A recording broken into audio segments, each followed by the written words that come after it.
Hər vaxtınız xeyirli olsun. Bugünkü mövzumuz valideynlərdən gələn çox suallar və müraciətlər əsasında cavablandırmaq istəyirəm.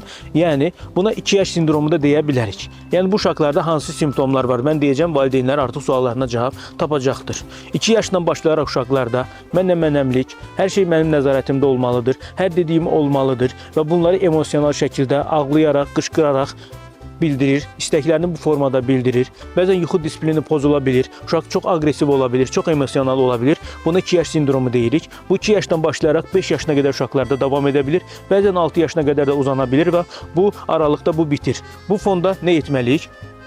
Bu fonda biz valideyn olaraq səbirlə davranmalıyıq. Uşaqları düzgün yönləndirmək lazımdır.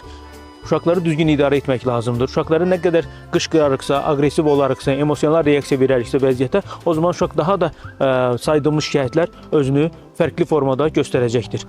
Bəzən valideynlər bu şikayətlərlə gəlirlər, müraciət edirlər və uşaqlarına hökmən sakitləşdirici bir dərman, preparat istəyirlər.